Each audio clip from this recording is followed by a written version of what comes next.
Yuriy is a spokesperson for Ukraine's Ministry of Defence and joins us. Good afternoon. Good afternoon. Is Ed Arnold right, and that's why President Zelensky is here, to ask for more equipment in order to get the counteroffensive underway? I think many of the comments made just now by Mr. Ed Arnold are correct because we have made up our mind a long time ago. We will fight this war on our own. We will not ask our allies to provide Ukraine with soldiers because the life of our soldiers, the life of our personnel is the most valuable thing.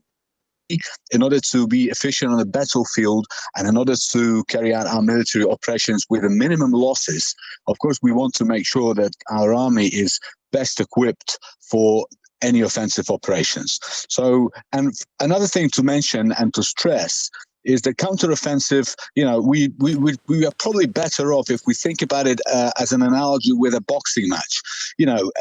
It could be a knockout punch in the third round, but at the same time, we as fighters, we have to be prepared to go the full length, the full 12 rounds. So we want to make sure that the military assistance is sustainable and continued so that, we are not caught off guard. So one day we don't find ourselves, with depleted ammunition stockpiles or missiles, long-range missiles and stuff like that. So, and I would like to actually use this opportunity to thank the British government, Mr. Rishi Sunak, Ben Wallace, and the British people for supporting Ukraine, because I can tell you as a Ukrainian, we feel this support with every fiber of our body.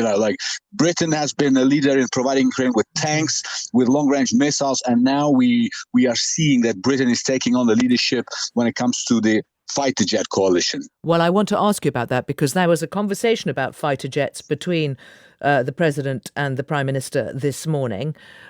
What difference would they make, and what promises have been made?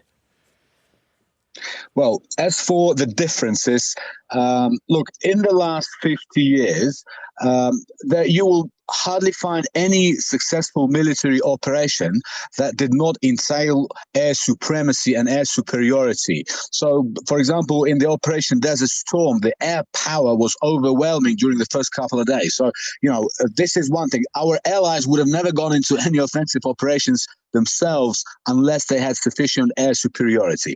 Now, secondly, of course, we are still unable to protect our cities and people from missiles and Iranian drones and gliding bombs. Most recently, Russians have been launching the gliding bombs, which they're capable of launching from, the distance of 50 kilometers without actually entering the Ukrainian airspace. And they're throwing minimum 20 such gliding bombs, 500 kilogram bombs a day. So that's another reason why we need the F-16s and fighter jets. But I'm just wondering how practical and how realistic it is, because you've obviously got to train up pilots, which we understand is going on at the moment in the UK. And then you've got to get jets from somewhere. How realistic is that it's going to be useful in this fight? Look, we have seen during the last 14 months that everything what seems at first unrealistic or impossible then becomes realistic and possible. Now, the training of pilot, as far as we're concerned, it should have started a long time ago, and it was possible to do that.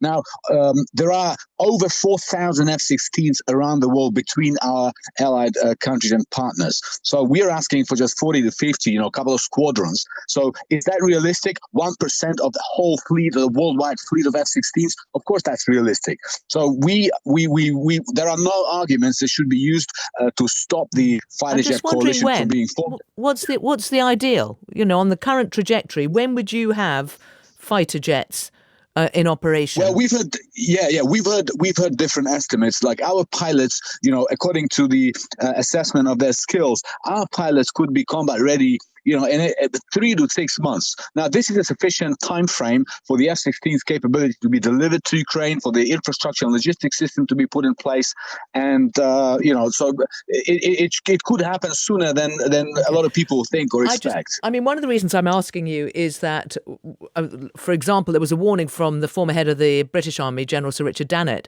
that Ukraine must defeat Russia this year or risk waning Western support, that there is sort of an appetite that is going to diminish for support from the West. And I wonder if it's something you are aware of. You have that same feeling that it's got to happen this year. Well, we have said it all the while. We are hoping to end this aggressive war against our people this year. We don't want this to become a protracted war. But at the same time, on a daily basis, and the European tour of our president just the last couple of days is showing this. We get the reassurances from our partners that they will stand with us for as long as it takes, which means until Ukraine's victory, which means the full restoration of our territorial integrity, including Crimea, and getting security guarantees and joining NATO. So we hope to end this year, but the support of our partners, I don't think it will go away because everybody understands what kind of threat we are dealing with here. Yuriy, thank you very much for talking to us.